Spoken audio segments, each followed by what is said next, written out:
History of Malcolm Little by Trey Levitt. On May 19, 1925, a woman named Louise gave birth to Malcolm Little in the University Hospital. He was born in Omaha, Nebraska.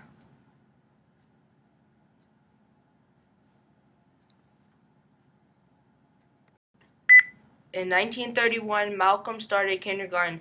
He attended the Pleasant Grove Elementary School. This school is located in Michigan. In 1931, Malcolm X's father was killed by a streetcar. Although Malcolm truly believed that his father was killed by the Black Legion. In 1938, Malcolm enrolled in West Junior High in Lansing. In 1939, his mother became very ill. She was eventually put into a mental hospital. Malcolm was taken from his home and put into foster care.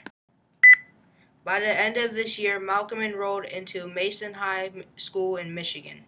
In 1941, Malcolm moved to Boston to live with his half-sister Ella. This is when he became introduced to crime. Malcolm became mixed up with the wrong crowd and began to take part in illegal activities. In 1943, Malcolm eventually left Boston and moved to Harlem, New York. In New York, Malcolm worked as a waiter at a restaurant called Small's Paradise. In 1946, Malcolm became more involved in crime. He was eventually sentenced to 8 to 10 years in prison. Here he used his time to get an education. He would read every day and as many books as possible. In 1953, Malcolm was introduced to a man named Elijah Muhammad in Chicago. He became introduced to a Nation of Islam. Malcolm received an X to come after his name from the Nation of Islam. In 1953, Malcolm X moved to Chicago with Elijah Muhammad. He became the minister of the Nation of Islam in Boston. In 1954, he eventually became a minister of Temple of the Nation of Islam in New York. In 1958, Malcolm met Betty Sanders. They eventually married and had their first child named Alata. In 1959, Malcolm X traveled across the world giving famous speeches about the Nation of Islam. In 1963, Malcolm was taken away his title of head minister.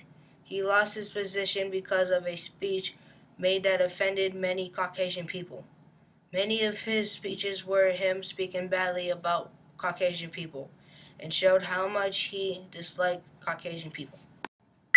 In 1964, Malcolm X realized that many of his ideas that he preached about were wrong.